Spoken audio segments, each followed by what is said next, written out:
और अब बात रूस की, जहां इस वक्त बड़ा संकट का दौर चल रहा है। भले ही रूस के राष्ट्रपति व्लादिमीर पुतिन के खिलाफ विद्रोह थम गया हो, लेकिन पुतिन की सत्ता पर संकट के बादल गहरा गए हैं। पुतिन पिछले 24 सालों से रूस के बेताज बादशाह बने हुए हैं, पर अब ऐसा लगता है कि रूस में सत्ता परिवर्तन का वक्त नजदीक आ गया है। पश्चिमी देशों ने भी इसकी तैयारी शुरू कर दी है और रूस के अंदर भी सवाल उठने लगे हैं कि क्या इस विद्रोह के बाद पुतिन कमजोर हो गए हैं या फिर पुतिन उठकर खड़े होंगे और अपने राजनीतिक दुश्मनों से हमेशा की तरह ही बदला लेंगे। रिपोर्ट देखिए।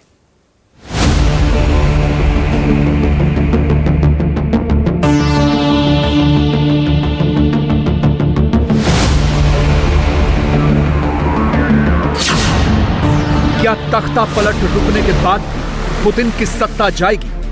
क्या कमजोर पुतिन को हटाने में पश्चिमी देश कामयाब होंगे?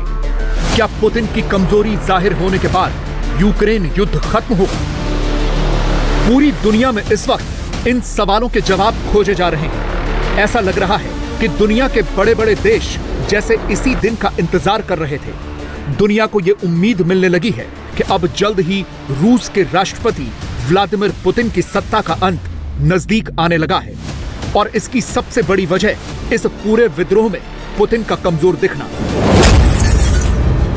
प्रिगोजिन के जिस वैगनर ग्रुप ने पुतिन के खिलाफ बगावत की है, वो शनिवार की दोपहर तक पुतिन के लिए आपराधिक काम, गंभीर अपराध, देशद्रोह, ब्लैकमेल और आतंकवाद था और शाम होते होते उस ग्रुप को माफी दे दी गई। प्रिगोजिन के खिलाफ हर आपराधिक मुकदमा खत्म कर दिया गया और ग्रुप के लड़ाकों को भी अभयदान दे दिया गया। अब ये पुतिन की हार नहीं तो क्या है, ये पुतिन की कमजोरी नहीं तो और क्या है।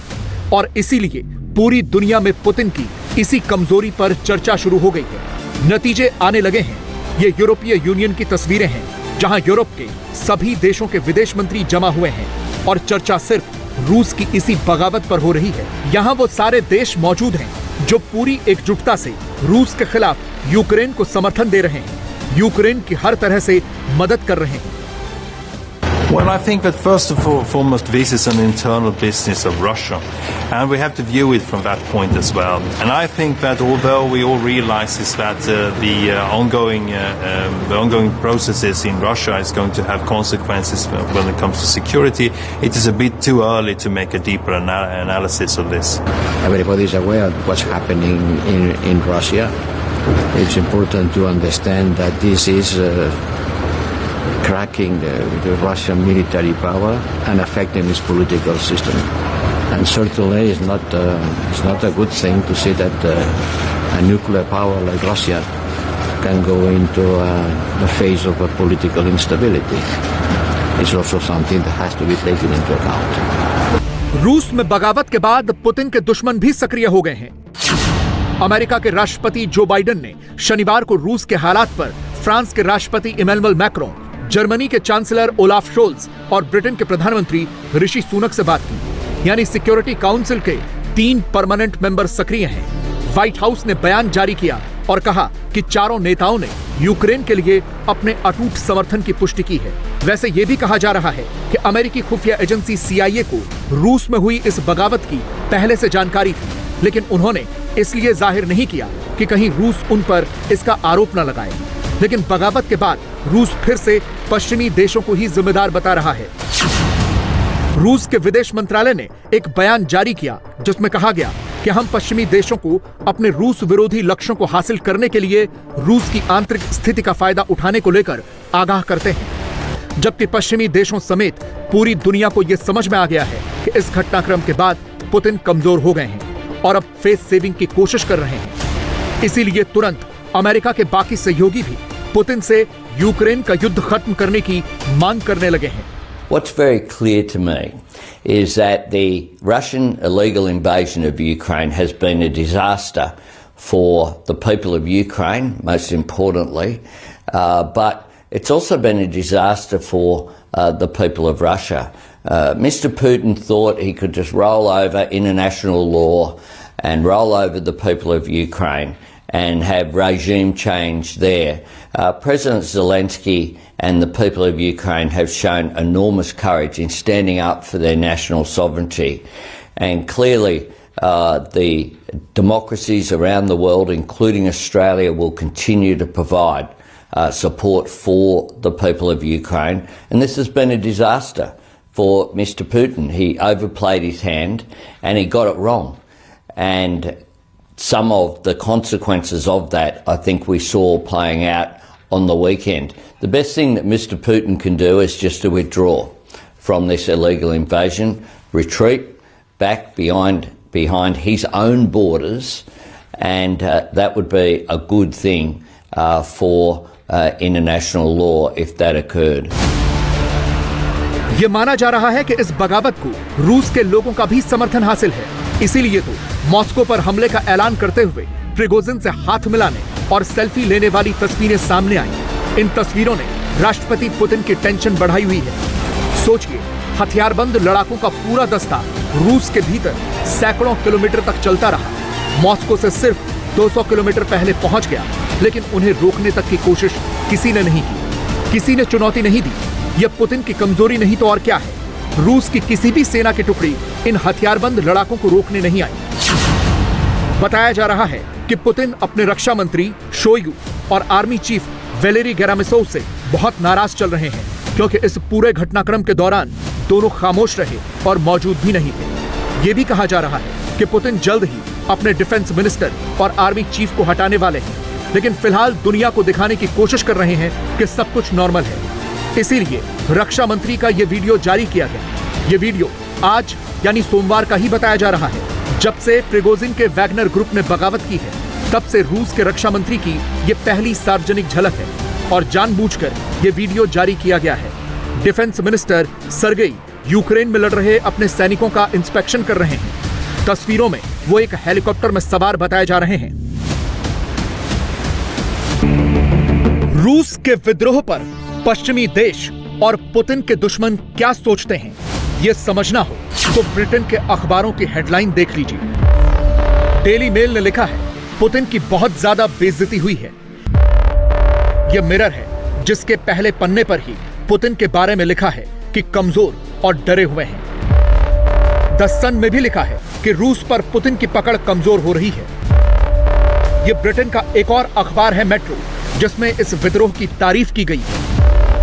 गार्डियन लिखता है कि अमेरिका विद्रोह को पुतिन की अथॉरिटी में दरार बता रहा है, और द टाइम्स लिखता है कि पुतिन के पतन के लिए तैयार रहें, ऐसा ब्रिटेन को कह दिया गया है। यानी पश्चिमी देश बस अब इंतजार कर रहे हैं कि जल्द ही पुतिन का फॉल होने वाला है, और रूस के हालात देखकर लग भी ऐसा ही रहा है, क्योंकि पुतिन दुनिया के सामने पूरी तरह से एक्सपोज हो गए हैं। यूक्रेन के खिलाफ हमले की वजह से रूस में भी अस्थिरता तेजी से फैली। आर्थिक प्रतिबंधों की वजह से अर्थव्यवस्था की हालत ठीक नहीं है। रूस में यूक्रेन की तरफ से भी ड्रोन के हमले लगातार किए जा रहे हैं। यूक्रेन से सटी रूसी सीमाओं पर भी लगातार हमले हो रहे हैं, और अब वैगनर ग्रुप के प्रमुख का हथियारबंद विद्रोह भी देश ने देख लिया है। This whole episode has sowed really profound anxiety across Russia's elites.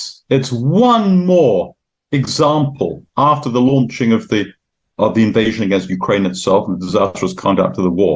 One more example of Putin just being out of time and having consistently poor judgment and making mistakes. And the history of other times and places shows that an apparently very, very strong personalistic leader of the Putin type can, with great suddenness, lose authority and power if a critical mass of elites cease to have confidence in his ability to keep the ship of state going and to protect their interests. So the immediate crisis may be averted, but the longer term consequences will ripple out and are changing Russia's political landscape, I would say. बगावत फिलहाल तो टल गई है, लेकिन fact यह है कि यह बगावत पुतिन की नाक के नीचे हुई। सीधे रूस की सेनाओं को चुनौती दी गई, जो पुतिन के लिए बेहद शर्मिंदगी भरा है, क्योंकि वो खुद रूस की सेना के कमांडर इन चीफ हैं। इसीलिए यह भी कहा जा रहा है कि पुतिन आसानी से इस बगावत को भूलने वालों में से नहीं है, क्योंकि पुतिन के लिए हमेशा विश्वासघातियों का खात्मा ही मेन मिशन रहा है। इसीलिए जानकार ये मान रहे हैं कि पुतिन बगावत करने वाले येवगेनी प्रिगोजिन को छोड़ेंगे नहीं। क्योंकि यह कहा जाता है कि व्लादिमीर पुतिन धोखे को कभी नहीं भूलते। प्रिगोजिन को फिलहाल बेलारूस भेज दिया गया है, लेकिन वो अभी बेलारूस पहुंचे नहीं हैं। यह कहा जाने लगा है कि प्रिगोजिन को फिलहाल हर संभावित हमले के लिए तैयार रहना चाहिए, क्योंकि डील के तहत जिस बेलारूस में प्रिगोजिन जा रहे हैं उसके राष्ट्रपति अलेक्जेंडर लुकाशेंको एक तरह से पुतिन के गुलाम हैं। पुतिन जो कहते हैं लुकाशेंको वही सब करते हैं। प्रिगोजिन से मौजूदा डील भी लुकाशेंको ने ही करवाई है। लुकाशेंको बेलारूस की सत्ता पर 29 सालों से राज कर रहे हैं। लुकाशेंको को यूरोप का आखिरी तानाशाह कहा जाता है। 2020 में उन्होंने अपना छठा कार्यकाल शुरू किया था। तब चुनावों में धांधली के आरोप लग गए थे। बेलारूस में जनता सड़कों पर उतर आई थी, लेकिन लुकाशेंको ने अपने खिलाफ विद्रोह खत्म कर दिया था और बताया जाता है कि इसमें लुकाशेंको की मदद रूस ने ही की थी।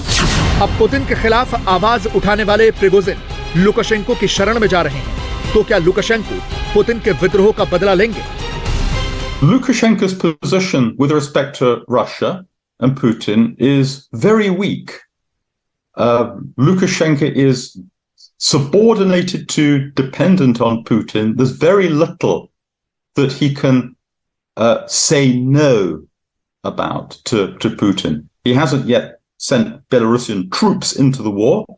That's one bridge he hasn't yet crossed, something he's resisted doing, although he's helping the Russian war effort in all sorts of other ways. He's very subordinated.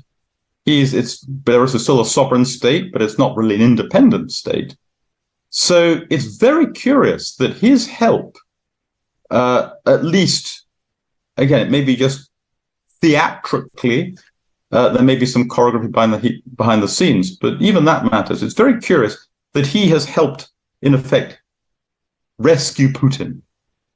So a use has been found for Lukashenko, but I don't think fundamentally it improves his position with respect to Russia. Russian troops still all over Belarus, Russian nuclear weapons being deployed in Belarus. So I don't think it changes the larger strategic equation in any significant way. यानी रूस से ये अस्थिरता अभी खत्म नहीं हुई है, बल्कि अभी तो बहुत कुछ होना बाकी है। इंडिया टीवी हर वक्त हर जगह डाउनलोड करने के लिए सर्च करें India TV news Google play store या ऐप स्टोर पर।